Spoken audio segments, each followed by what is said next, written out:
안녕하세요. 저만 남겨졌습니다. 전국에 있는 전도인분들 오늘 공주 수양관에 모여서 2박 3일 일정으로 전도인 모임을 갖고 계시는데 오늘 말씀의 당무를 맡게 돼서 버려진 게 아니고 남겨진 겁니다. 자, 오늘도 하나님의 귀한 말씀 같이 새기고 또 교훈되는 시간 되면 좋겠습니다. 같이 기도하시겠습니다.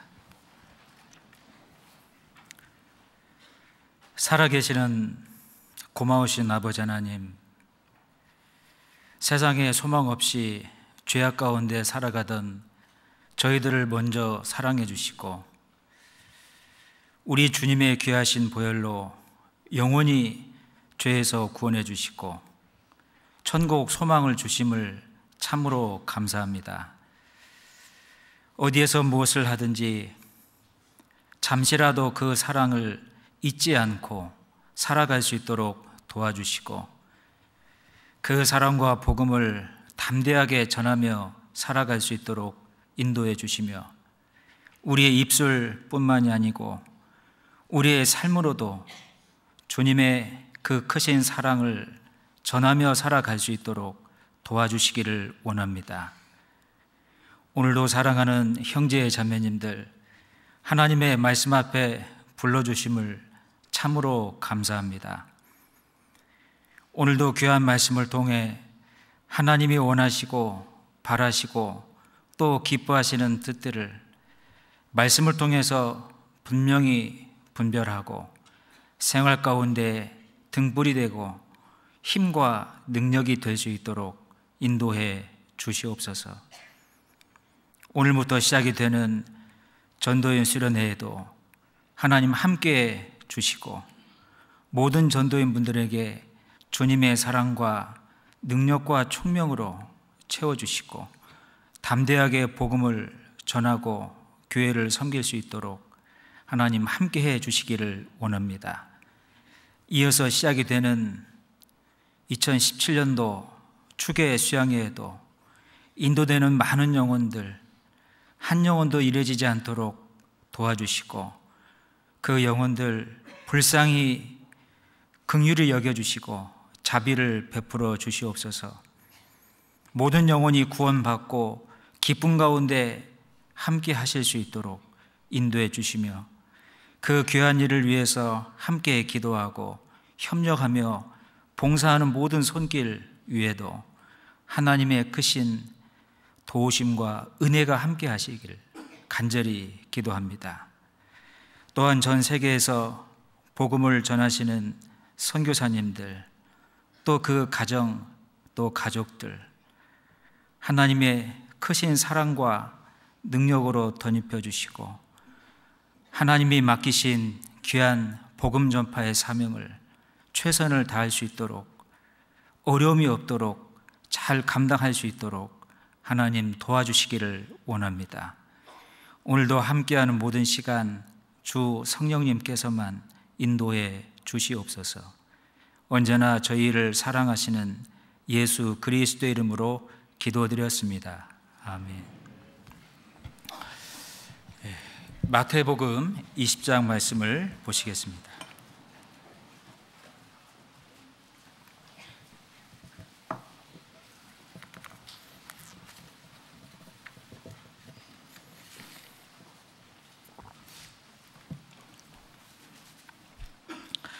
신약 33페이지 20장 20절 말씀에서 28절까지의 말씀입니다. 조금은 긴 말씀인데 제가 천천히 봉독해 드리겠습니다. 그때 세베대의 아들의 어미가 그 아들들을 데리고 예수께 와서 절하며 무엇을 구하니 예수께서 가라사대 무엇을 원하느뇨? 가로되 이 나의 두 아들을 주의 나라에서 하나는 주의 우편에 하나는 주의 좌편에 앉게 명하소서. 예수께서 대답하여 가라사대 너희 구하는 것을 너희가 알지 못하는도다. 나의 마시려는 잔을 너희가 마실 수 있느냐? 저희가 말하되 할 수 있나이다. 가라사대 너희가 과연 내 잔을 마시려니와 내 좌우편에 앉는 것은 나의 줄 것이 아니라 내 아버지께서 누구를 위하여 예비하셨든지 그들이 얻을 것이니라. 열 제자가 듣고 그 두 형제에 대하여 분이 여기거늘 예수께서 제자들을 불러다가 가라사대 이방인의 집권자들이 저희를 임으로 주관하고 그 대인들이 저희에게 권세를 부리는 줄을 너희가 알거니와. 28절까지는 같이 읽겠습니다. 너희 중에는 그렇지 아니하니 너희 중에 누구든지 크고자 하는 자는 너희를 섬기는 자가 되고 너희 중에 누구든지 으뜸이 되고자 하는 자는 너희 종이 되어야 하리라. 인자가 온 것은 섬김을 받으려 함이 아니라 도리어 섬기려 하고 자기 목숨을 많은 사람의 대속물로 주려 함이니라. 서두에 말씀을 드린 대로 오늘부터 2박 3일간 전국에 있는 전도인분들 함께 모여서 말씀을 배우시고 또 교제하는 시간을 갖습니다. 더 많은 하나님의 사랑과 능력과 말씀으로 아주 풍족하게 채워지고 또 힘있게 복음을 전할 수 있는 귀한 시간 될 수 있도록 이 시간 같이 기도해 주시면 고맙겠습니다. 또 이미 여러 차례 광고가 된 대로 전도인 모임이 끝나면 바로 추계 수양회가 시작이 되는데 올 추계 수양회 때에도 정말로 많은 귀한 영혼들이 전도가 됩니다. 매번 수양회 때마다 느끼는 거지만 연약한 저희들 각자 개인이지만 정말 주님의 이름으로 복음을 전하기 위해서 형제가 연합하고 동거함이 어찌 그리 선하고 아름다운고. 그 가운데 하나님이 축복을 명하셨는데 영생의 축복이라고 말씀을 하십니다. 올해 추계 수양회 때에도 정말 많은 간절한 기도 가운데 영혼들이 참석하는데 협력 또 기도하는 가운데 모든 분들이 구원을 받으시면 정말로 좋겠습니다. 혹 함께 참석은 못하실 수도 있지만 함께 기도해 주심으로 힘을 더해 주시면 좋겠습니다. 이제 오늘 어떤 말씀으로 교제할까 좀 기도하다가 저희도 구원받고 하나님 앞에 가장 귀한 삶이 무엇일까를 생각해 볼 때 많은 신앙의 덕목들이 있지만 우리 주님이 33년 동안 이 세상에 계시며 보여주신 삶의 모습이 정말로 중요하겠다 생각이 들었습니다. 우리 주님은 30년 동안 한 가정의 아들로 태어나 부모님을 순종하시며 받드셨고 또 동생들을 돌보셨죠. 또 마지막 3년 반의 그 공식적인 공생의 기간 동안에는 정말 마지막 그 촛불의 불처럼 온몸을 불사르셨습니다. 성경에 소개가 된 대로 하나님의 일, 복음을 위한 열정이 자기를 삼키게 될 것이다. 이런 말씀도 기록이 되어 있는데 그 영어 성경을 보면 The zeal of him will consume이라고 되어 있습니다. 이 consume이라고 하는 단어는 자기를 완전히 소비를 시키다는 단어거든요. 하나님의 천국 복음과 이 땅의 교회가 세워지는 그 일을 위해서 온 몸을 다 소비시키시고 헌신하시며 섬기신 겁니다. 마가복음 1장 성경 말씀을 보면 정말 식사할 겨를도 없으시고 말씀을 전하시고 귀신도 쫓으시고 또 신방도 가시고 각종 병자를 고치시고 또 새벽같이 눈을 뜨시고 기도하러 올라가시고 다시 마을로 내려와 전도하러 가셨죠. 정말 식사할 겨를도 없이 영혼들을 섬기셨습니다. 자신을 은 30에 팔려고 그 꿍꿍이를 꾸고 있는 그 가룟 유다도 저희가 봤을 때는 얼마나 괘씸합니까? 그 배은 방독도 유분수죠. 정말 유다를 위해서도 구약의 많은 말씀을 언급하시며 그 유다도 죄에서 구원받기를 간절히 원하시고 그 속에 새카만 것이 보였지만 끝까지 친구라고 부르시며 사랑하셨습니다. 섬기셨습니다. 그리고 생애 마지막에는 허리에 수건을 차시고 무릎을 꿇으시며 제자들의 발을 일일이 씻기셨지요. 섬기셨습니다. 그리고 심지어 본문에 나와 있는 말씀대로 십자가에서 죽기까지 영혼들을 섬기셨습니다. 정말로 사랑하셨습니다. 그 삶의 본을 보여주시고 저희들에게 따라오도록 하셨다는 말씀처럼 저희도 동일하게 구원받고 가장 귀한 삶이 무엇일까를 생각해 볼 때 주님의 그 33년의 생애의 모습처럼 정말로 영혼들을 사랑하고 영혼들을 섬기고 하나님의 몸된 교회를 통해서 영혼들을 섬기십니다. 내가 이 몸된 교회에 정말 말씀으로 튼튼하게 뿌리를 받고 주가 쓰시겠다 하라 부르시면 내가 여기 있나이다. 나를 사용해 주십시오. 이 교회 가운데 뿌리 받고 주님이 우리 각자 형제 자매님들을 쓰실 수 있도록 그 내어드리는 삶, 이게 가장 그 중요하고 또 귀한 삶이라고 생각이 들어서 오늘 말씀의 주제를 사랑하며 섬기는 삶의 축복이라는 제목으로 정해봤습니다. 이 본문에 함께했던 제자들이 예수님에게 뭔가를 요청하고 있습니다. 누가 큰 자인지를 알려달라고 요청을 합니다. 서로 분쟁하며 다투기까지 했다라고 기록이 되어 있고 심지어 야고보와 요한은 세베대의 두 아들이죠. 그 어머니까지 동원해 예수님에게 예수님이 곧 왕으로 오실 걸로 착각을 하고 아주 큰 자가 되기를 출세를 꿈꾸며 어머니까지 동원해 청탁을 넣었습니다. 이제 그 모습을 나머지 10 제자가 보고 분이 여기거늘 선수를 빼앗겼다고 생각을 한 것 같습니다. 자, 이럴 때 이 철없는 제자들을 두고 예수님께서 하나님 앞에는 어떤 자가 큰 자인지를 이 말씀으로 가르치고 있는 겁니다. 너희 중에 큰 자가 되고 싶거든 섬기는 자가 되어라. 너희 중에 으뜸이 되고자 하거든 종이 되어라. 우리 주님이 33년 동안 보여주신 모습입니다. 그 삶이 가장 귀한 삶이겠다 생각이 들어서 우리 이 말씀을 중심으로 몇 가지 교훈을 받아보려고 합니다. 요한 3서 말씀을 한번 보시겠습니다.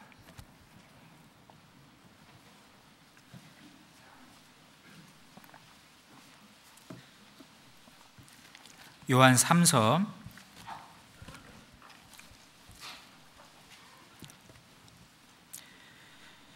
1절에서 4절까지의 말씀입니다.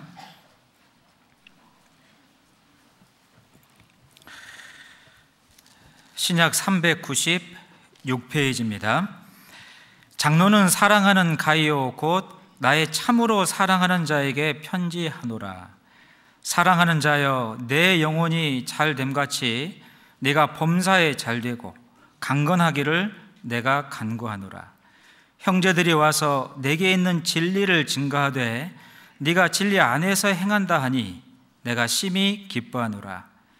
내가 내 자녀들이 진리 안에서 행한다 함을 듣는 것보다 더 즐거움이 없도다.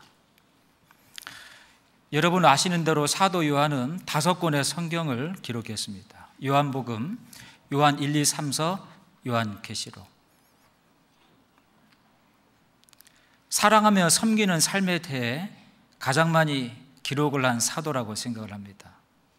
왜냐하면 자신이 한때 우리 주님의 가르침을 오해하고 왕으로 오실 것을 착각하고 이 세상의 큰 자가 되고자 출세하고자 잘못된 생각을 품었습니다. 그런 자신을 돌아볼 때 정말 주님의 말씀을 온전히 깨닫고 그 사랑하며 섬기는 그런 형제 자매들의 삶이 정말로 귀하게 생각이 되어졌을 겁니다. 요한 3서는 가이오라고 하는 사람에게 요한이 개인적으로 보낸 서신입니다. 고린도 교회 식주인으로도 소개가 되어 있고 사도 바울을 통해서 침례를 받았다라고도 기록이 되어 있습니다. 그런데 이 가이오를 방문하고 만나 본 사람들의 이야기가 한결같이 기쁨의 소식이 들리는 거죠. 이 가이오가 진리 가운데 행하고 있더이다. 말씀을 전하는 자들을 충분히 배려하고 함께 동역자가 되어서 도왔습니다. 이 당시에 말씀을 전하는 것은 쉬운 일이 아니었습니다. 지금처럼 호텔이나 여관이 전혀 없었고 오로지 걸어서 이동하며 구원받은 형제 자매님들이 가정을 개방하고 그 집에서 기거하며 그 집에서 말씀을 전하고 지금으로 말하면 가정 집회들을 열었던 겁니다. 가이오가 그 일을 참 잘했어요. 심지어 식주인이라고 하는 별명이 붙을 정도로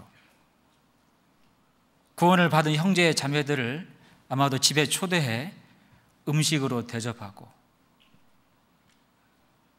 또 섬기며 함께 말씀을 잘 전할 수 있도록 동역을 한 겁니다.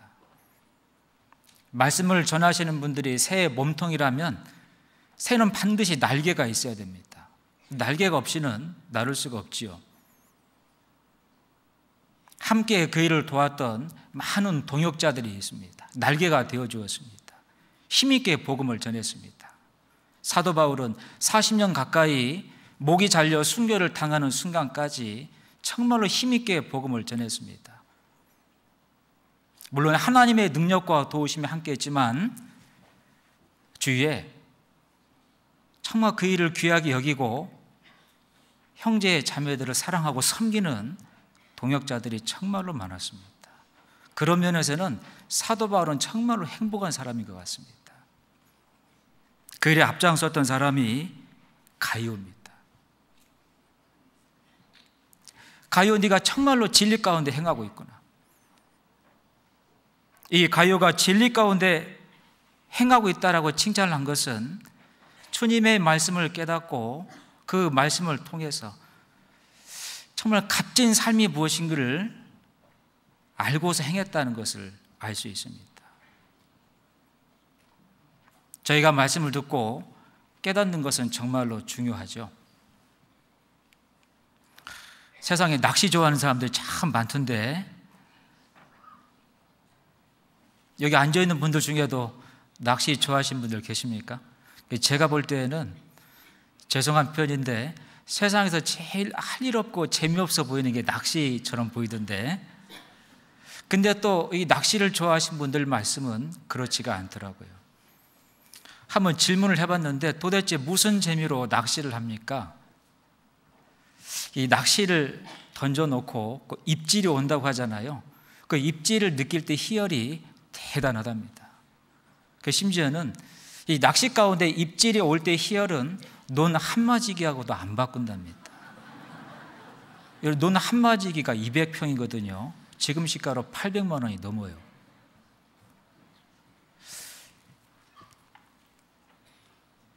제가 좀 교훈이 됐습니다. 저희도 하나님의 귀한 말씀을 듣고 묵상하는데 정말 이 말씀 가운데 입지를 느껴본 적이 있는가? 정말 그 한 말씀 때문에 내 생활이 변하고 정말 그 한 말씀 때문에 희생 헌신을 하고 그 한 말씀 때문에 영혼을 바라보는 마음과 시각이 달라지고 그 한 말씀 때문에 영혼을 위해서 눈물을 흘릴 줄 알고 그 한 말씀 때문에 나의 것을 포기할 줄 알고 그 말씀의 입지를 느껴보신 적이 있습니까? 근데 이 가요는 진리 가운데서 행한다라고 말씀했고 사랑하며 섬기는 삶을 그 진리를 통해서 알았다라고 말씀하고 있습니다. 예수님은 많은 시간 가르치셨습니다. 너희를 사랑하면 나를 사랑하는 것이요, 나를 사랑하면 나 보내신 이를 사랑하는 것이라. 선지자를 선지자 이름으로 대접하면 선지자의 상을 받을 것이고, 의인을 의인의 이름으로 대접하면 의인의 상을 받을 것이다. 여기 있는 아주 조그만한 어린 아이한테 냉수 한 그릇 대접한 것도 결단코 상을 잃지 않을 것이다. 왜요? 여러분, 각 가정 가운데 가장 작은 소유물은 냉수 한 그릇이죠. 더운 물은 없어도 찬물 없는 집은 없을 겁니다. 그 찬물 가장 작은 것, 그 찬물 한 그릇도 그 소자에게 정말 주님을 사랑하는 마음으로 대접한 거라면 그게 주님을 대접한 겁니다. 가룟은 그런 말씀들을 꼭 깨달았습니다. 주님의 사랑을 깨닫고 주님을 사랑하게 되었습니다. 우리가 구원을 받고 주님을 사랑하게 되면 마음에 공통적으로 감사함이 들어오죠. 참 감사하다. 벌레인 사람, 구덕인 인생을 뭐라고 그렇게 죽기까지 사랑하셨을까? 사람이 무엇이간데 저를 알아주시고 인생은 헛것 같은데 그 헛것 같은 인생을 알아주시나이까? 그 주님을 사랑하게 되는 것은 당연한 겁니다. 근데 이 주님을 사랑하는 삶의 내용이 뭘까? 우리 주님은 계속 가르치셨지요. 주님의 이름으로 구원받은 그분의 자녀들, 그분의 몸된 교회입니다. 냉수 한 그릇 떠준 것도 주님을 대접하고 섬긴 것이므로 결단코 상을 잃지 않을 것이다. 가룟의 마음 가운데 그런 말씀들이 깊이 깨달아졌을 겁니다. 마태복음 25장입니다.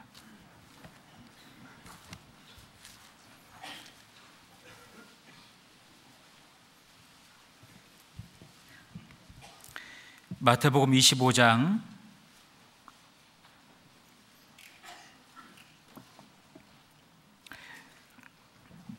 34절에서 40절까지의 말씀입니다.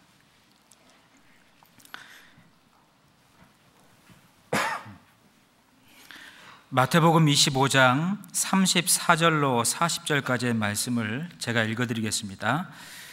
그때 임금이 그 오른편에 있는 자들에게 이르시되 내 아버지께 복 받을 자들이여 나와 창세로부터 너희를 위하여 예비된 나라를 상속하라.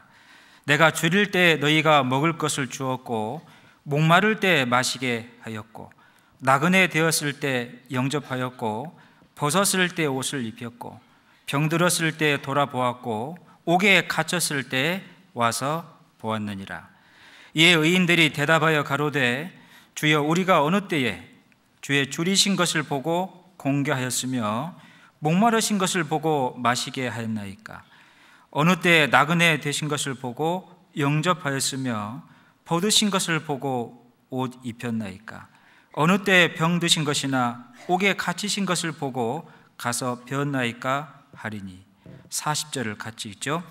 임금이 대답하여 가라사대 내가 진실로 너희에게 이르노니 너희가 여기 내 형제 중에 지극히 작은 자 하나에게 한 것이 곧 내게 한 것이니라 하시고. 우리 주님의 말씀입니다. 물론 이 마태복음 25장 말씀에는 세 가지의 비유가 나오지요.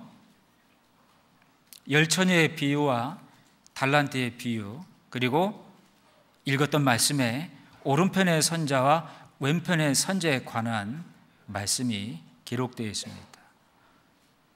이 말씀의 첫 주제는 구원받은 자와 받지 못한 자를 우리 주님께서 설명을 하신 건데,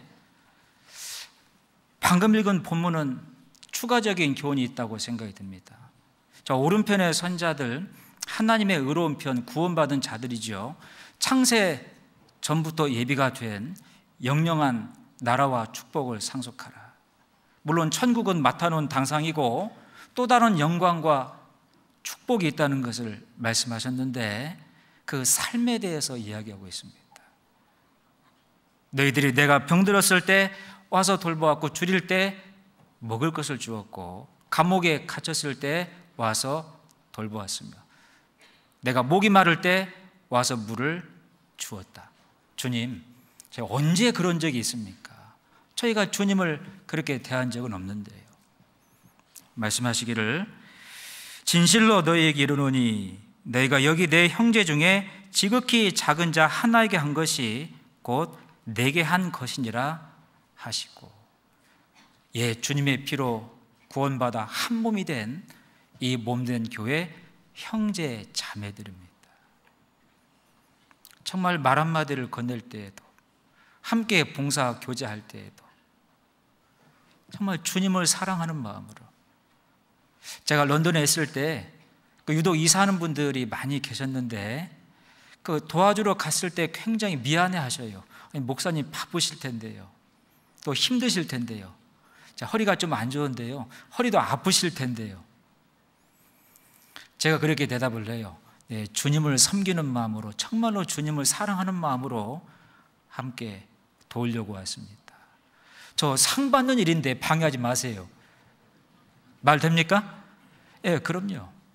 냉수 한 그릇 떠준 것도 결코 상을 잃지 않는다 말씀하셨는데 정말 주님을 사랑하는 마음으로 그 봉사에 함께 한다라면 얼마나 큰 칭찬과 상이 있겠습니까? 저희들은 신앙 가운데 조금 전 말씀을 드린 대로 구원을 받고 참 감사한 마음이 있고 주님을 사랑하는 마음이 있습니다. 그건 당연하다고 생각을 해요. 여러분 각자가 마음속에 한번 생각해 보십시오. 정말로 주님을 사랑하십니까? 입으로 대답하신 분이 있네요. 마음으로 한번 대답해 보세요. 정말로 주님을 사랑하십니까? 우리 주님이 베드로에게 3번의 반복된 질문을 했습니다. 베드로야, 이 모든 것들보다, 이 모든 사람보다 나를 더 사랑하느냐? 나를 더 사랑하느냐? 나를 더 사랑하느냐? 저희들 각자에게 질문을 해봐야 됩니다. 이 패역한 마지막 시대에 사단 마귀의 괴계도 정말로 날로 흉악해져 가고 있지요. 언제가 수요 말씀 때 이 성적인 타락은 극에 달하고 있습니다. 저도 유럽에 나가봤지만 짐승을 풀어놓고 성적인 호객행위를 벌이는 것이 합법화되어 있는 그런 시대, 소돔과 고모라 못지않지요.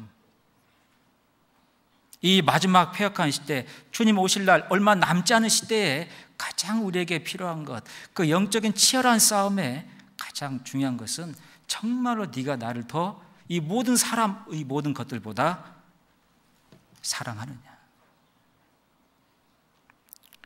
사랑이 저희들을 강권하신다고 말씀합니다. 그 사랑이 모든 걸 이긴다고 말씀하십니다. 환난이나 적신이나 공고나 기근, 죽음마저도 사랑으로 넉넉히 이긴다고 말씀을 하십니다. 여러분들은 정말로 주님을 사랑하십니까? 시편 말씀에 하나님의 아들에게 입 맞추라는 말씀이 있습니다. 예수 그리스도에게 입을 맞추라. 입에다가 입을 맞추는 것은 사랑의 표시죠. 그 손등과 발등에 입을 맞추는 것은 말씀대로 살겠다라고 하는 순종의 표시입니다. 여러분들은 어떠세요? 입술에다가만 입을 맞추고 사랑한다라고 하는 고백은 있지만 내 삶 가운데 그 사랑의 삶의 내용이 안 나타나고 있다라면 나는 정말로 주님을 사랑하고 있을까? 근데 이 성경 말씀에 정말로 주님을 사랑하는 삶의 내용이 무엇인지 그걸 자세하게 가르쳤어요. 아마 여기 앉아있는 모든 분들은 주님을 사랑하는 마음이 반드시 있을 거라고 생각합니다. 근데 가끔은 사랑하는 방법을 몰라서 신앙생활을 잘 하지 못하는 경우도 있을 것 같아요. 마태복음 22장입니다.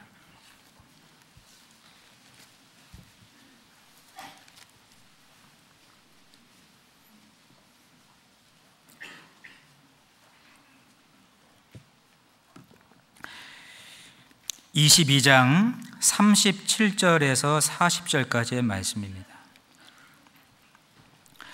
마태복음 22장 37절에서 40절까지의 말씀 같이 읽습니다. 예수께서 가라사대 네 마음을 다하고 목숨을 다하고 뜻을 다하여 주 너의 하나님을 사랑하라 하였으니 이것이 크고 첫째 되는 계명이요 둘째는 그와 같으니 내 이웃을 내 몸과 같이 사랑하라 하셨으니 이 두 계명이 온 율법과 선지자의 강령이니라. 저희들 구원받고 새로운 계명이 주어졌습니다. 이제 율법의 그 얽매임 가운데 있지 않습니다. 해방되었습니다. 하지만 그리스도의 새로운 법이 주어졌지요. 내 목숨과 마음과 뜻을 마음을 다하여 하나님을 사랑하라. 두 번째 계명은 무엇입니까? 내 이웃을 내 몸처럼 사랑하라. 여러분, 그런데 같은 계명입니다. 설명하신 겁니다. 정말 하나님을, 주님을 마음을 다해서 사랑하는 삶의 내용이 무엇이냐면 이웃을 내 몸처럼 사랑하는 겁니다. 그럼 내 이웃이 누구입니까? 누가복음 10장에 그 답이 기록되어 있죠. 나의 참 이웃이 누구입니까? 그 이웃을 사랑하는 것이 주님을 사랑하는 건데 도대체 그 이웃이 누구입니까? 강도 만난 자의 비유를 통해서 가르치셨습니다. 예루살렘에서 여리고로 내려가던 한 유대인이 강도를 만납니다. 강도가 옷을 다 벗기고 물건을 빼앗고 상처를 냈어요. 제사장도 그냥 보고 지나가고 레위인도 그냥 보고 지나갔습니다. 근데 사마리아 사람이 그 강도 만난 자를 불쌍히 여겨 기름과 포도주로 상처를 싸매고 나귀에 실어 주막에 맡기며 2데나리온을 주었습니다. 내가 돌아올 때 혹 부비가 더 들거든 추가 부비를 주겠다 약속을 하고 돌아갔지요. 그 강도 만난 자, 제사장도 레위인도 그냥 지나가고 원수처럼 여기던 사마리아 사람이 극진히 보살폈습니다. 주막에 맡겼습니다. 그 강도 만난 자에게 참된 진정한 이웃이 누구입니까? 누구죠? 사마리아 사람이죠. 그 사마리아 사람은 바로 예수 그리스도입니다. 실제 사마리아인 취급을 받기까지 하셨지요. 실은 강도 만난 자가 바로 납니다. 아주 존귀한 존재로 태어났지만 이 세상 가운데 마귀에게 속아서 온갖 소중한 것들을 다 빼앗기고 하마터면 한 조각 떡만 남뻔한 그런 강도 만난 자가 바로 저희들입니다. 이런 나를 만나주시고 불쌍히 여기며 상처를 싸매 구원해 주시고 이 말씀과 성령의 역사가 있는 주막인 몸된 교회에다가 맡기신 분 바로 예수 그리스도, 우리의 참된 이웃입니다. 답을 아시겠지요? 정말 하나님과 주님을 목숨, 마음, 뜻을 다해서 사랑하는 것이 내 이웃을 사랑하는 거다. 그 참된 이웃은 예수 그리스도, 그분의 몸된 교회입니다. 2000년 전 주님은 십자가에서 피 흘려 돌아가시고 부활 승천하셨습니다. 성령의 모습으로 내 안에 와 계시진 하지만 내 눈에 보이진 않아요.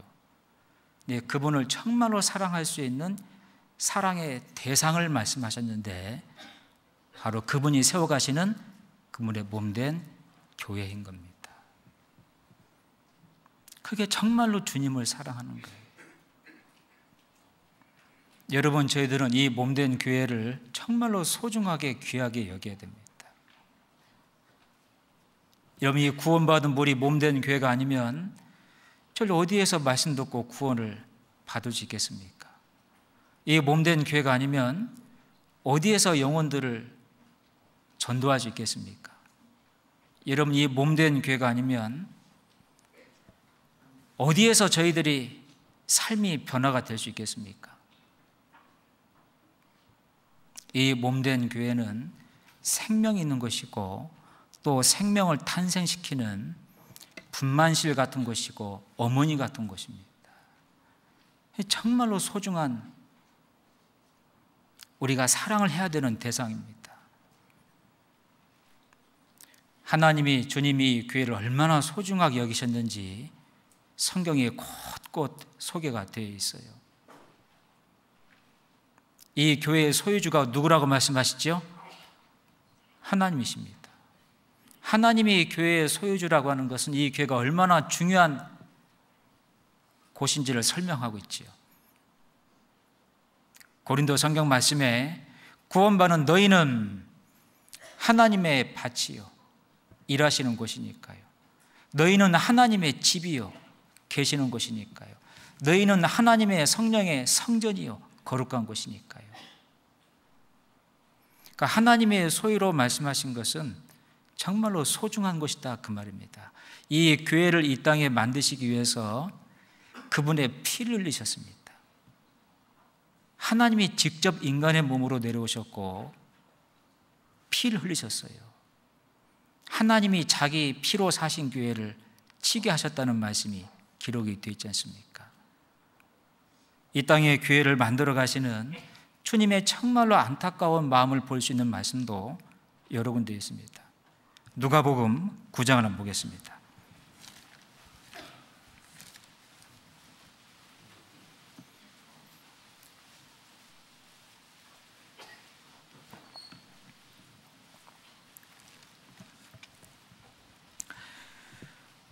누가복음 9장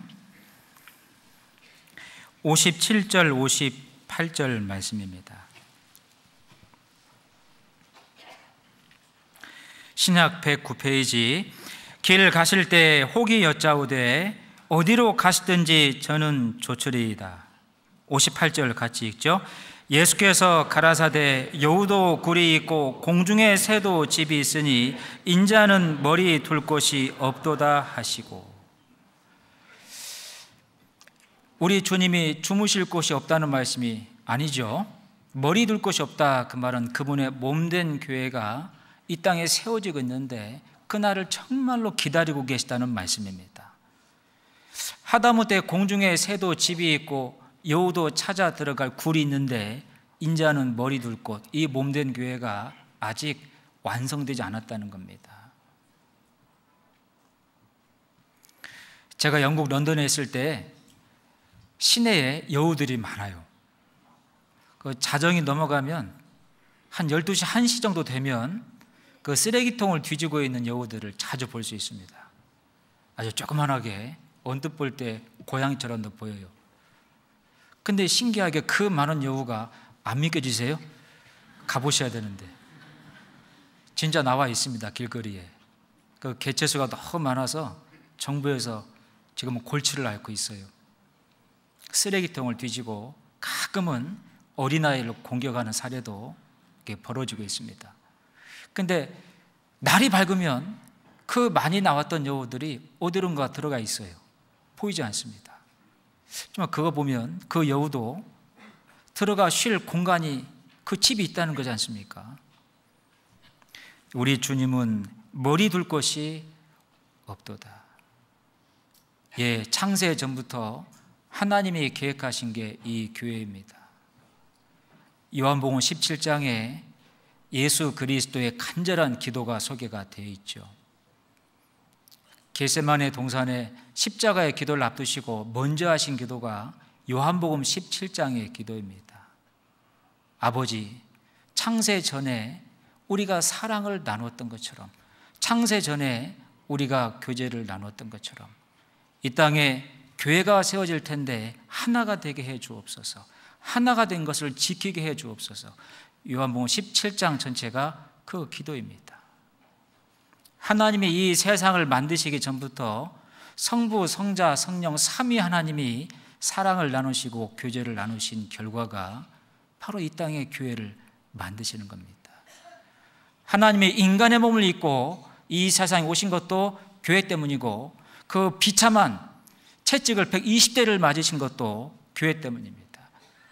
양손과 양발에 15cm가 넘는 못이 바뀌고 머리에 가시 왕관이 씌워지고 옆구리에 창이 찔려 오전 9시에서 오후 3시까지 6시간 동안 온몸에 물과 피를 다 쏟으신 것은, 그걸 다 참으신 것은 하나도 걸치지 않은 그 부끄러운 모습으로 나무에 달린 자마다 저주를 받은 자니, 정말 그런 모습으로 십자가에 달리신 것은 이 땅의 교회를 만드시기 위해서입니다. 구원받은 그 귀한 무리들을 만들기 위해서요. 주님이 오실 때 이 구원받은 이 몸된 교회가 아름다운 신부의 모습으로, 신령한 모습으로 변화가 되어서 신부된 모습으로 신랑 되신 주님을 맞이하는 겁니다. 그날을 지금도 학수고대하고 계셔요. 하나님이 이 땅에 가장 귀하게 생각하시는 게 하나님의 피로 사신 이 몸된 교회입니다.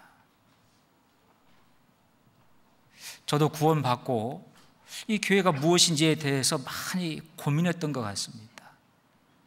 가장 중요하게 내 마음에 와 닿은 것은 이 교회가 아니었다라면 내가 어떻게 구원을 받았을까? 이 교회가 아니었다라면 어떻게 사랑하는 가족과 친척, 친구를 전도할 수 있을까?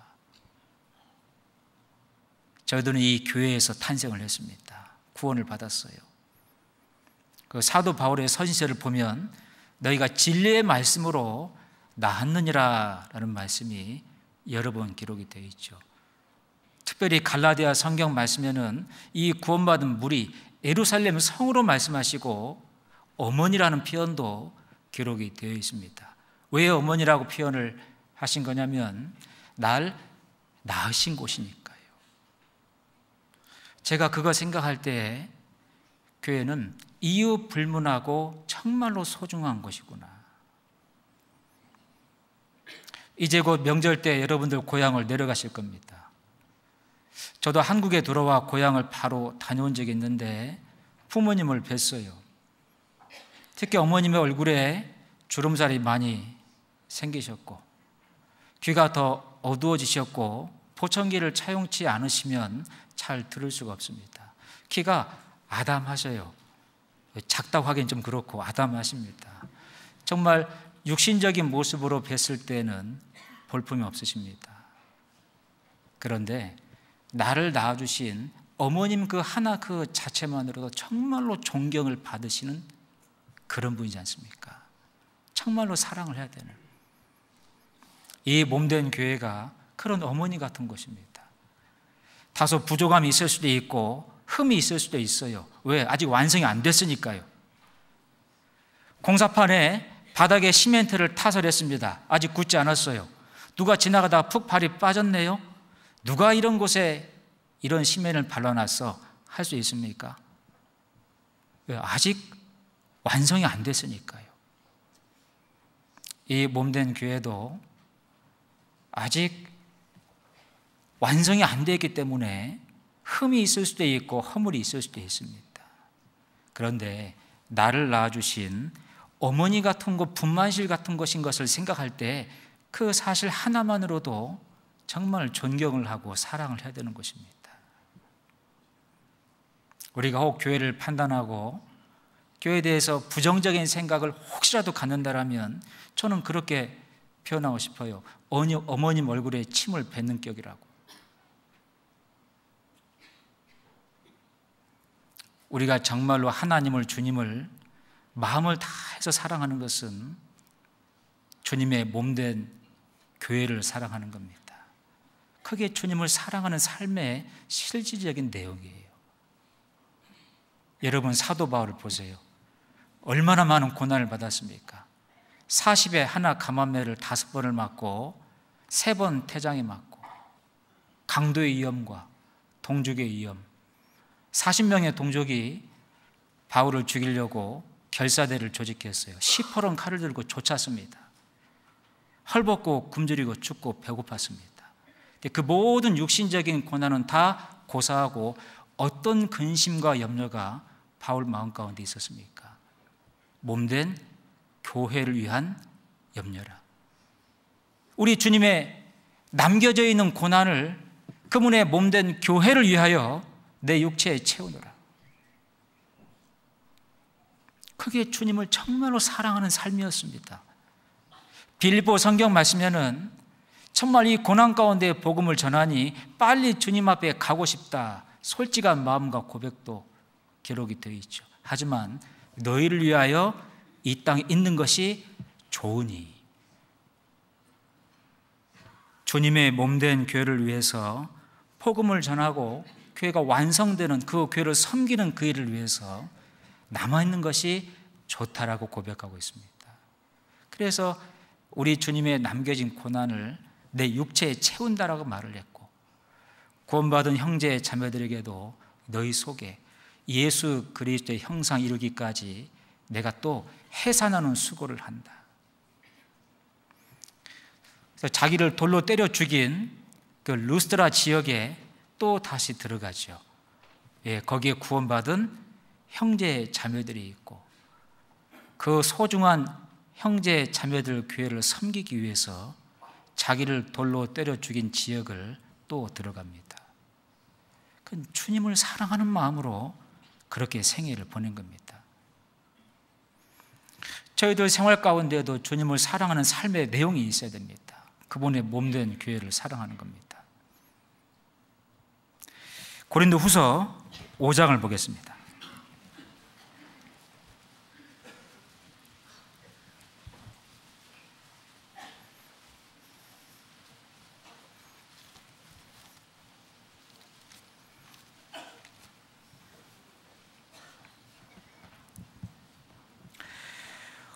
고린도후서 5장 18절에서 19절 말씀입니다.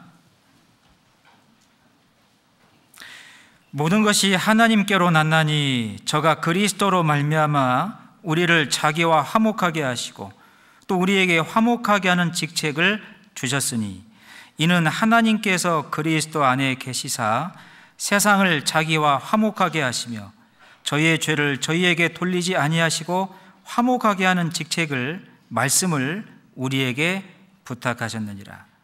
제6장 3절 말씀은 같이 읽겠습니다. 우리가 이 직책이 회방을 받지 않게 하려고 무엇이든지 아무에게도 거리끼지 않게 하고. 자, 이 말씀들을 보면 사도 바울이 구원을 받고 하나님과 세상 사람 사이에 화목하게 할 수 있는 직책, 말씀을 맡았다라고 기록합니다. 주님의 죽으심과 벌하신 그 복음을 전하는 통로로 부탁을 받은 거죠. 이 소중한 직책에 어떠한 것도 해방을 받지 않도록 주의한다는 말씀입니다. 말 한마디 하는 것도, 행동하는 것도 이 복음에 방해가 되지 않도록 빌립보 말씀에 이 복음에 합당하게 생활하라. 저희들은 그 삶은 중요하다고 생각합니다. 저희들은 구원받고 자유가 있지요. 모든 것이 가하나 모든 것이 덕을 세우는 게 아니고 모든 것이 가하나 모든 것이 유익을 끼치는 것은 아니다. 너희의 그 자유로 육체의 기회를 삼지 말라고 말씀하시고, 나의 말 한마디, 행동 하나가 이 주님의 몸된 교회에 정말 덕이 되고 있는지, 이 주님의 몸된 교회에 정말로 유익이 되고 있는지, 영광이 되고 있는지, 아니면 해방이 되고 있는지, 그걸 생각하라고 말씀하십니다. 정말로 교회를 사랑한다라면 그런 마음이 있어야 되지 않습니까? 제가 어린 시절 친구와 싸우다가 제가 막 열이 받은 적이 있어요. 볼 때 순하게 생겼죠. 힘이 있고 없고를 떠나서 부모님의 이름을 들먹이며 욕을 한다? 이건 참을 수가 없는 겁니다. 피가 거꾸로 솟는 거죠. 왜 세상의 빛과 소금이 되고 향기가 되어서 주님을 증거해야 됩니까? 내가 잘못 살면 그 주님의, 하나님의 이름에 먹칠이 되니까요. 그건 견딜 수가 없는 것 아닐까요? 누군가 부모님의 얼굴에 침을 뱉는다, 견딜 수가 없는 것처럼 이 주님의 이 몸된 교회 앞에 침을 뱉는다, 견딜 수가 없는 겁니다. 어머님 같은 곳인데. 사도 바울은 정말 주의하고 또 주의했습니다. 하나님이 교회를 통해서 복음을 전하시는데 이 소중한 성령 역사에 해방이 되지 않도록 심지어 자비량을 냈습니다. 2년 6개월 동안 목숨 걸고 전도한 고린도 지역의 형제 자매들, 한때 볼멘 마음을 먹고 바울을 오해하며 대적했지요. 저것은 사도도 아닌데 돈을 벌어 먹으려고 저런 짓을 하고 있지. 장막자는 일을 하며 자비량을 했습니다. 그걸 왜 묵묵히 그런 일을 한 거냐면 하나님의 주님의 복음의 말씀에 조금도 해방이 되지 않게 하려고요. 정말 주의하고 또 주의한 겁니다. 아마 이 자리에도 구원받고 새로 오신 분들이 앉아 계실 수도 있고, 아니면 아직 구원은 받지 못하셨지만 이 교회가 어떤 교회인지 궁금하고 또 알고 싶어서 와 계신 분도 있을 수도 있습니다. 그런 분들에게 처음 와 닿는 것은 실은 말씀보다는 구원을 받았다고 하는 하나님의 자녀라고 하는 이 사람들은 어떻게 살고 있을까? 어떻게 말씀을 배우고 어떻게 신앙생활을 하고 있을까? 그 모습을 먼저 보고 싶어 할 겁니다. 우리의 생활이 세상과 똑같다라면 구원받지 못한 분들이 구원을 받을 필요를 느낄 수가 있을까요? 제가 한국에 도착해 전철을 탔는데 한 10명 중에 8명은 핸드폰을 보고 있는 것 같아요. 제가 길을 지나가는데 제가 피해 다녔습니다. 왜? 앞을 안 봐요. 욕을 보고 있고. 뭘 보고 있을까 한번 곁눈으로 한번 봤거든요. 뭘 보고 계세요? 영화를 보고 있거나 만화를 보고 있거나 또 그 한 통하면 끝날 대화를 그 카톡 메신저 가지고 계속 1시간 이상씩을 해요. 참 신기하대요. 한 통하면 끝날 대화인데. 애플의 임직원들은 자기 자녀들에게 대학생이 될 때까지 핸드폰을 지급하지 않는답니다. 왜 그런지 아시겠죠? 작은 생활의 일상이지만 그런 것까지도 저희들은 생각을 해야 됩니다. 이게 몸된 교회 가운데 유익이 되고 정말 덕을 끼치며 영광을 돌리고 있는 것인지. 고린도전서 10장입니다.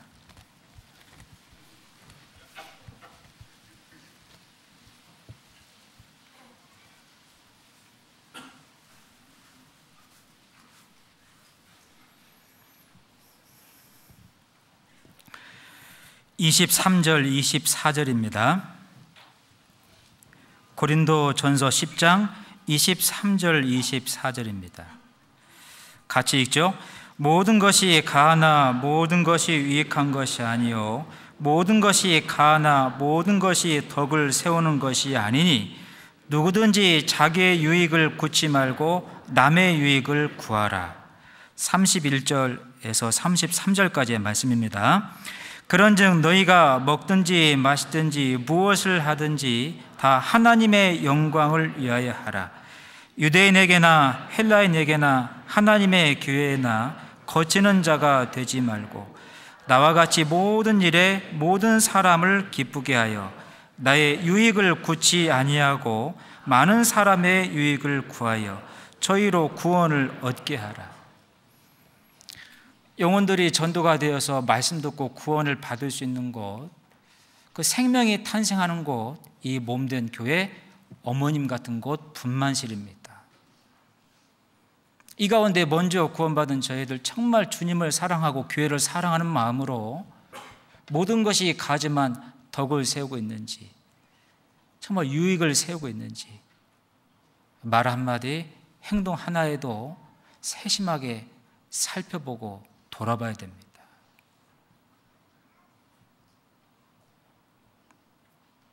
에베소 성경 말씀에는 교회 가운데에서 희롱의 말, 또 덕이 안 되는 말은 금하도록 또 말씀하고 있죠.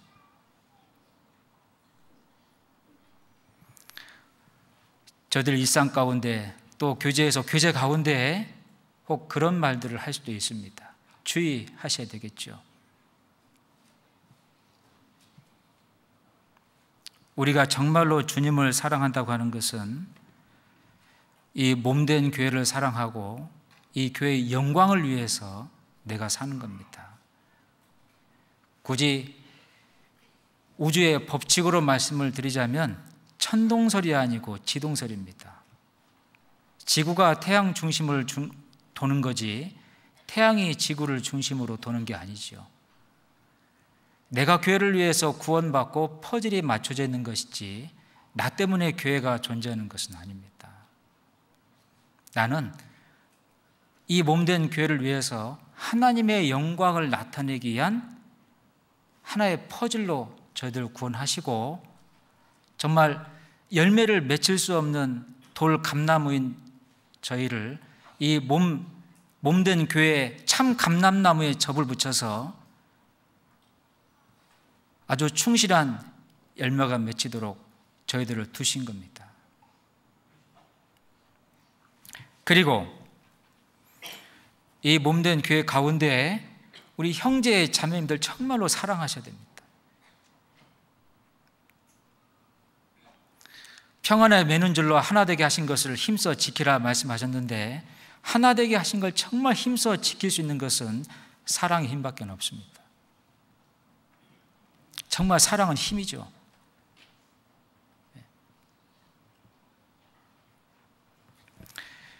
제가 독일에 수학여행 참석하러 갈 때 고속도로에서 역주행하는 차가 사고가 나는 것을 제가 그 소식을 들었습니다.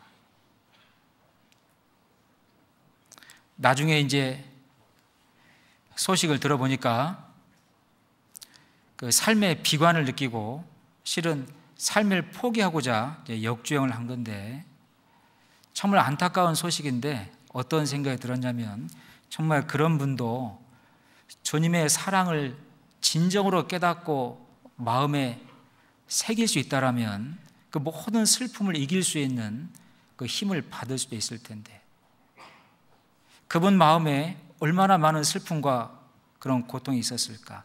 단 한 번 하루만이라도 그 주님의 사랑을 깨닫는다라면 정말 그걸 다 이길 수도 있었을 텐데 사랑은 힘입니다. 하나 되게 하신 것을 제가 지킬 수 있는 힘이에요. 야곱이 라헬을 사랑한 것도 그 20년 가까운 시간을 버티게 한 것도 정말로 라헬을 사랑했기 때문이죠.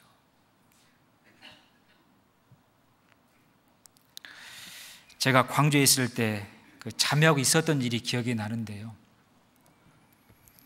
김장철이 되면 정말 많은 배추를 김장을 합니다. 아마 제 기억에 5,000포기 가까이는 김장을 한 것 같아요. 근데 자매가 한 이틀째 봉사하고 들어왔는데 어깨가 아프다고 그래서 제가 파스를 붙여줬어요. 근데 다음날 자매가 그래요. 왜 파스가 껍데기만 있고 알맹이는 없냐고. 제가 알맹이를 빼놓고 부직포만 붙인 거죠. 네. 근데 더 신기한 것은 효과가 있었대요. 예. 그 파스 효과를 믿은 게 아니고 남편의 사랑을 믿은 거겠죠.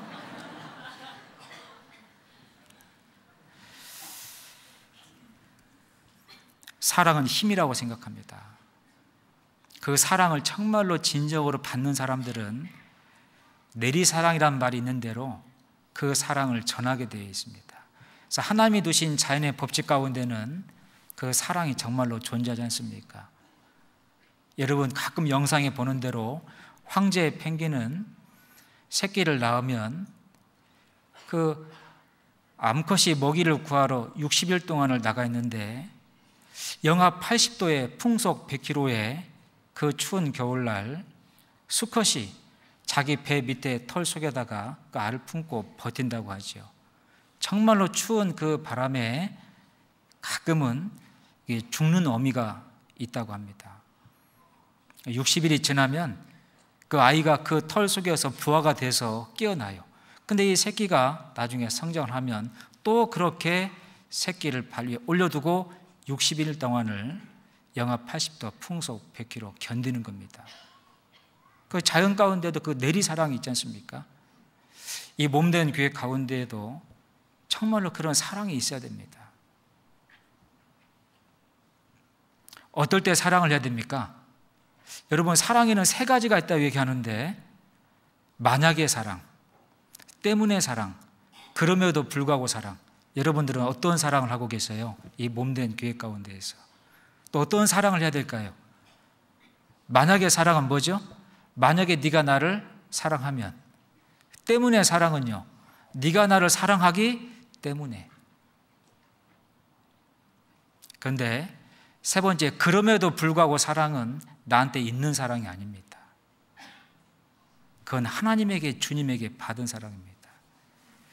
저희들한테는요, 그럼에도 불구하고 사랑은 솔직히 눈끝만큼도 없습니다. 전부 다 give and take 아닐까요? 영어로 표현할 때는 I need you, I love you, I want you, I feel you. 다 give and take입니다. 네가 나를 원하고, 네가 나를 사랑하고, 네가 나를 느끼면 나도 똑같이 하겠다는 거죠. 근데 오해를 받거나 사랑을 받지 못하면 그 사랑은 금방 바닥에 나고 맙니다. 근데 그럼에도 불구하고 사랑은 오해를 받는다 할지라도, 혹 내가 상처를 받는다 할지라도 사랑할 수 있는 그런 사랑이고, 그건 우리가 갖고 있는 사랑이 아닙니다. 우리가 주님에게 받은 사랑이죠. 우리 주님이 나를 사랑하신 사랑이 바로 그럼에도 불구하고 사랑입니다. 내가 원수 되었을 때, 내가 주님을 등지고 살아갈 때, 죄악 가운데 있을 때 일방적으로 무조건적으로 사랑해 주셨습니다. 벌레인 사람, 구덕인 인생인데 이런 내가 뭐라고 나를 위해서 십자가에 기꺼이 올라가셨습니다. 6시간 동안 물과 피를 다 쏟으셨습니다. 너희가 거저받았으니 거저주어라. 여러분, 그 사랑 다 받으셨죠? 왜 받으신 거예요? 사랑하라고요. 그 사랑 사용하라고요. 그 누가복음 19장에 문화의 비유가 소개되어 있죠? 하나님이 저희한테 주신 문화 가지고 장사하라라고 말씀하시는데, 가장 큰 문화는 사랑의 문화라고 생각합니다. 사랑의 문화. 왕이 되어서 주인이 돌아올 때 한 사람은 10문화를 남겼나이다. 10골을 차지하라. 5문화를 남겼나이다. 5골을 차지하라. 주님의 문화 수건에 잘 싸두었습니다. 악하고 게으른 종아. 우리가 주님에게 받은 가장 큰 문화, 그 사랑의 문화 수건에 쌓아두기만 하면 안 됩니다. 네가 받았은즉 어찌하여 받지 아니한 것처럼 자랑하느냐. 여러분, 사랑의 열매가, 화평의 열매가 성령의 9가지 열매 속에 포함이 되어 있습니다. 언제 그런 열매들이 맺힐까요? 다른 사람들이 나를 사랑하고 나를 배려하고 나를 아껴주고 그럴 때 맺힐까요? 그건 당연하다고 생각을 할 겁니다. 애매하게 고난을 받을 때, 혹 오해를 받을 때, 혹 마음에 상처가 되고, 혹 형제 자매를 통해 손해를 끼쳤다 할지라도, 손해를 받았다 할지라도, 그럼에도 불구하고 사랑할 때, 그때 비로소 사랑의 열매가 맺히지 않을까요? 하나님은 저에게 그 열매가 풍성히 맺히길 원합니다.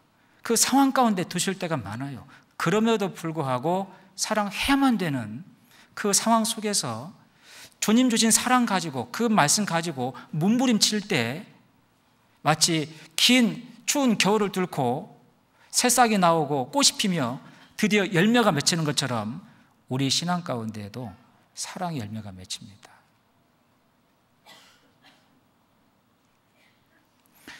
저희들 구원받고 다 이렇게 천사 같지만 실제 생활하는 것은 또 그렇게 안 보일 때가 있지요. 우리가 주님에게 받은 사랑으로 사랑을 해야 되는 대상들입니다. 마태복음 18장을 보겠습니다.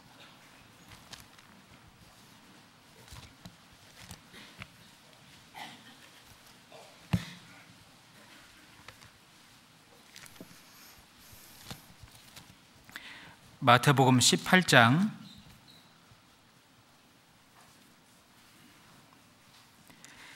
21절 말씀부터 몇 절을 보겠습니다. 그때 베드로가 나와 가로되 주여, 형제가 내게 죄를 범하면 몇 번이나 용서하여 주리이까? 7번까지 하오리이까? 이거 베드로가 많이 생각해서 한 말이에요. 성질 급한 베드로, 한 번을 참아도 많이 참은 건데 7번까지 참으리이까? 그러니 충분하죠. 이런 마음으로 질문을 한 건데, 22절, 예수께서 가라사대 내게 이르노니 7번뿐 아니라 70번씩 7번이라도 할지니라. 그리고 예를 들으셨습니다. 이러므로 천국은 그 종들과 회개하려 하던 어떤 임금과 같으니 회개할 때 1만 달란트 빚진 자 하나를 데려오매 갚을 것이 없는지라. 주인이 명하여 그 몸과 처와 자식들과 모든 소유를 다 팔아 갚게 하라 한데, 그 종이 엎드려 절하며 가로되 내게 참으소서, 다 갚으리이다 하거늘 그 종의 주인이 불쌍히 여겨 놓아 보내며 그 빚을 탕감하여 주었더니, 그 종이 나가서 제게 100데나리온 빚진 동관 하나를 만나 붙들어 목을 잡고 가로되 빚을 갚으라 하매, 그 동관이 엎드려 간구하여 가로되 나를 참아주소서, 갚으리이다 하되 허락하지 아니하고 이에 가서 저가 빚을 갚도록 옥에 가두거늘. 35절까지는 같이 읽죠.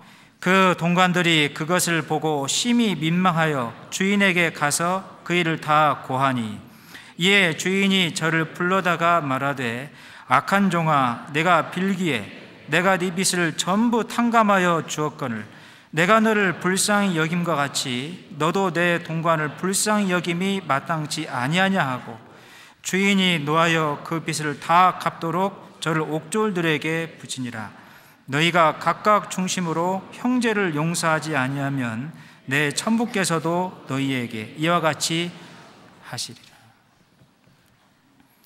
1만 달란트는 지금의 가치로 한 3조 원 정도 된답니다.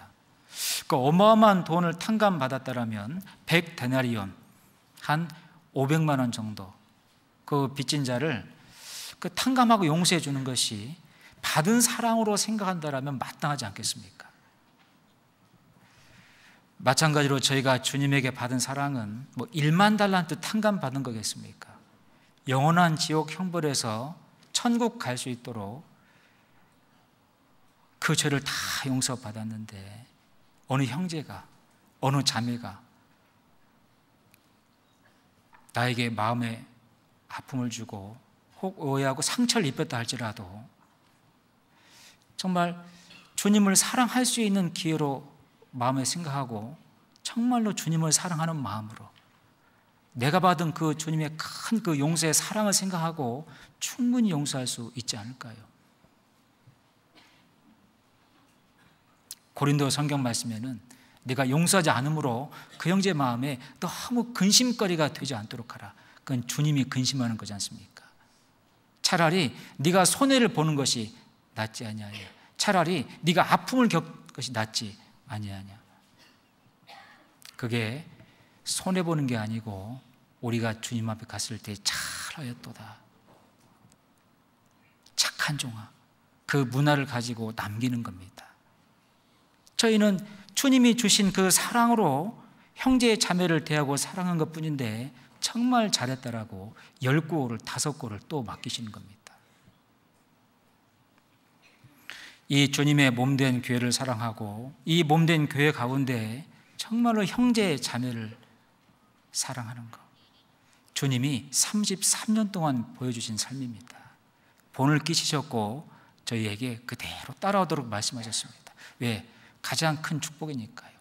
주님이 그렇게 사셨기 때문에 그렇게 사는 사람을 가장 귀하게 여기시는 겁니다.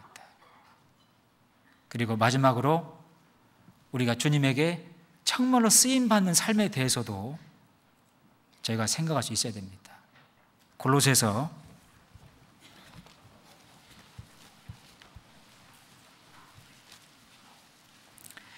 2장 말씀입니다.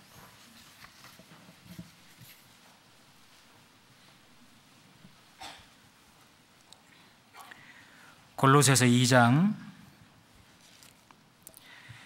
6절, 7절 말씀입니다. 같이 읽죠. 그러므로 너희가 그리스도 예수를 주로 받았으니 그 안에서 행하되 그 안에 뿌리를 박으며 세움을 입어 교훈을 받은 대로 믿음에 굳게 서서 감사함을 넘치게 하라.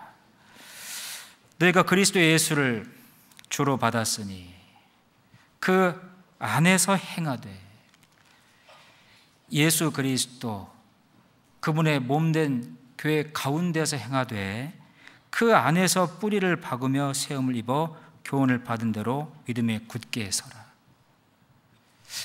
이 주님의 피로 사신 몸된 교회 가운데 저희가 뿌리가 박게 됩니다. 아까 사마리아 사람이 강도 만난 자를 불쌍히 여겨 구하고 주막에 맡긴 것처럼 주님은 이 몸된 교회를 통해서 영혼들을 섬기는 일을 하십니다. 형제 자매를 섬기기도 하고 아직 구원받지 못한 영혼들을 섬기기도 하고.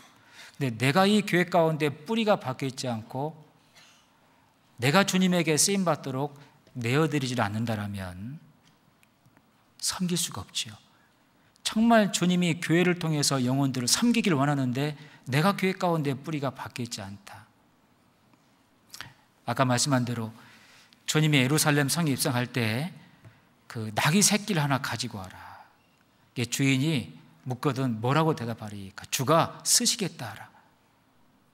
여러분, 그 낙이 새끼는 부정한 짐승이고 연약한 짐승입니다. 낙이는 부정하고 새끼니까 연약하죠. 바로 나의 모습이죠. 정말 부정한 죄인이었고 흔들리는 담 같고 쓰러지는 울타리 같은 연약한 나, 바로 낙의 새끼입니다. 이런 나에게 올라타시고 일을 하시겠다라고 말씀하십니다. 짐일까요? 영광일까요? 예, 낙이 새끼에 올라타셨고 호산나 찬양과 영광의 소리가 들렸습니다. 정말 연약하고 부정한 나지만 구원받아 몸된 교회 가운데 주가 쓰시고자 할 때 나를 내어드릴 수 있어야 됩니다. 이런 나를 올라타시고 형제 자매를 섬기고 구원받지 못한 영혼들을 섬기는, 전도하는 그 일을 하셔요. 그게 정말로 귀한 일입니다. 다시는 반복될 수 없는 이 세상 가운데서만 할 수 있는 그런 일이잖아요.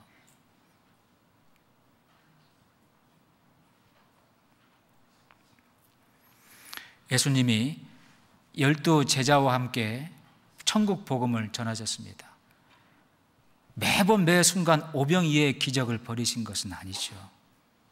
누가복음 8장 1절로 3절에 12 제자가 함께 했고 늘 섬길 수 있는 자리에 같이 있었습니다. 많은 여인들이 함께하며 자기의 물질로 섬기며 도왔다라고 되어 있습니다. 여러분, 12 제자 그 장정만도 얼마나 많은 음식을 먹었겠습니까? 매번 오병이어의 기적을 벌이신 게 아니고 섬기며 그 자리에 있었던, 쓰임 받았던 그런 귀한 지체들이 있었던 겁니다. 제가 런던에 있을 때에도 정말 청년들이 많이 다녀갔어요. 런던 다녀간 청년 중에도 서울교회 생활하고 있는 또 청년들도 있습니다. 저는 지금도 기억해요. 어떤 청년이 저한테 찾아왔고 학교 수업 시간표를 저한테 가지고 왔습니다. 목사님, 이날 이 시간에 수업이 있고 나머지는 비어 있습니다. 혹 봉사가 필요하고 전도가 있을 때 불러주시기 바랍니다. 전 그런 청년을 만나본 적이 없습니다. 그 청년 간증이 교회가 세워질 때 하나님의 도우심과 역사, 은혜가 폭포처럼 쏟아지는 가장 많을 때니 하나님에게 가장 귀할 때 귀하게 쓰임받고 싶습니다. 감히 비교하자면 그 마리아, 주님의 발 밑에서 말씀을 듣다가 깨달았습니다. 이분이 메시아가 맞구나.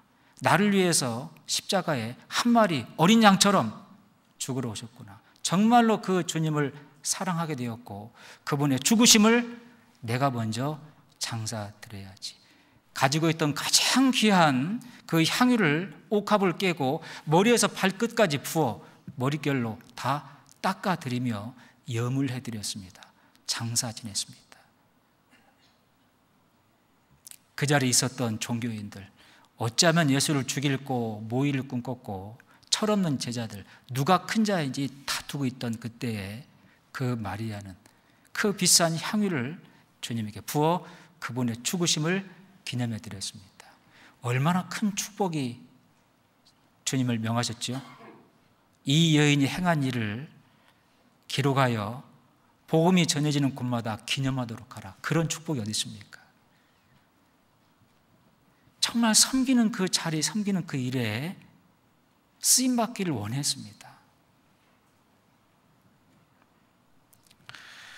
런던에 있다 보니까 그게 참 힘이 되었던 기억이 나요. 어떤 청년은 유럽의 동계 수양회를 마치고 런던에 돌아와서 간증을 했습니다. 교사로 봉사를 했는데 아마도 내년도까지 교사 봉사할 수 있는 그 봉사자분들이 거의 없었던 것 같습니다. 전부 다 학원 마치고 한국으로 가거나 그런 변화들이 있었던 것 같아요. 그 모습을 보고 너무나 안타까웠던 것 같습니다.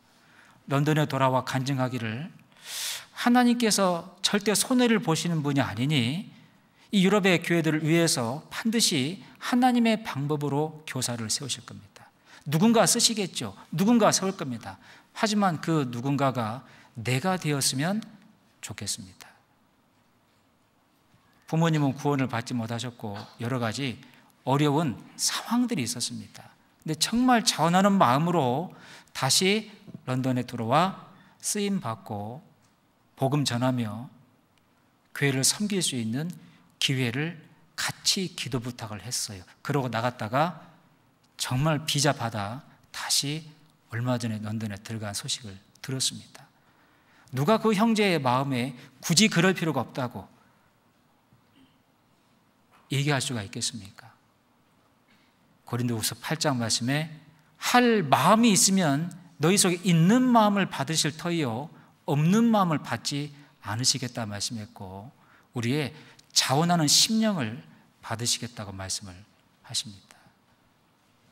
그 형제가 좋아하는 그 노래가 있었는데요, 한 달란트라고 하는 노래입니다. 하나님이 나한테 주신 복음의 달란트, 또 쓰임 받을 수 있는 달란트, 이걸 편하게만 살고 싶어서 묻어두었다가 정말 영혼들을 불쌍히 여기시는 당신 주님의 마음을 알고 나서 다시 달란트를 꺼내려고 합니다. 정말 귀한 일에 쓰임받고 싶다는 겁니다.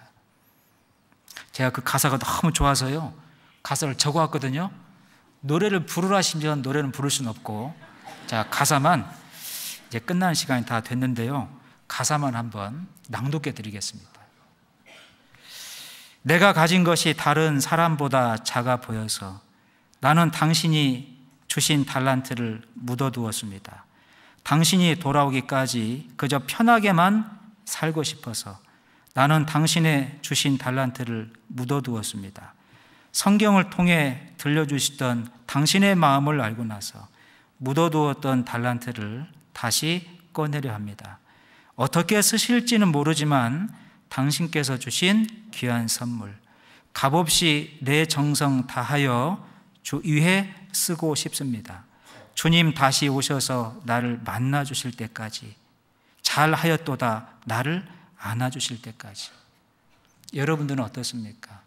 주님에게 받은 그 귀한 구원과 사랑의 달란트, 물질, 시간, 내 건강, 그저 편하게만 살고 싶어서 혹 묻어두고 있지는 않습니까? 주가 쓰시겠다 하라. 정말 이 몸된 교회를 사랑하고 형제 자매를 사랑하며 이 교회 가운데에서 섬길 수 있는 귀한 기회들이 있습니다. 주님은 33년 동안 그런 삶을 사셨기 때문에 그런 삶을 사는 자들을 가장 귀하게 여기시고 특별한 소유로 삼으시겠다 말씀을 하십니다. 마지막으로 말라기서 한 군데만 보겠습니다.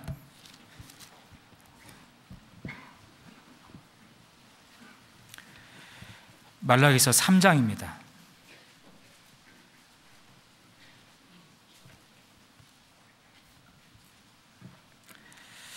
16절에서 18절까지의 말씀입니다. 말라기 3장 16절에서 18절까지의 말씀 같이 읽겠습니다. 그때 여호와를 경외하는 자들이 피차에 말하매 여호와께서 그것을 분명히 들으시고 여호와를 경외하는 자와 그 이름을 존중히 생각하는 자를 위하여 여호와 앞에 있는 기념책에 기록하셨느니라. 만군의 여호와가 이르노라. 내가 나의 정한 날에 그들로 나의 특별한 소유를 삼을 것이요 또 사람이 자기를 섬기는 아들을 아낀같이 내가 그들을 아끼리니 그때 너희가 돌아와서 의인과 악인이며 하나님을 섬기는 자와 섬기지 아니하는 자를 분별하리라. 하나님께서 특별한 소유로 삼으시겠다고 말씀하십니다.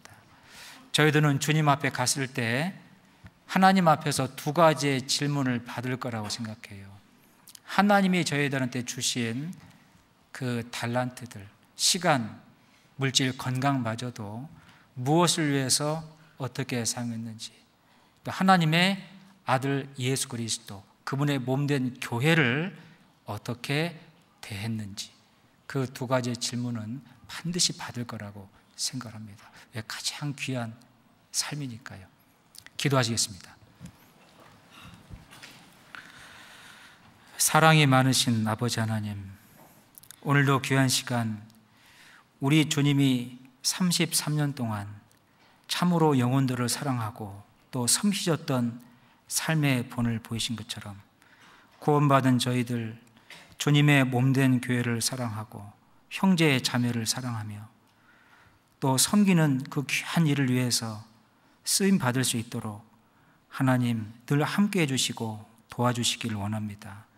우리가 주님을 다시 만나는 그 영광스러운 순간 참으로 잘하였도다, 착하고 충성된 종아, 칭찬과 영광을 받기를 간절히 원합니다.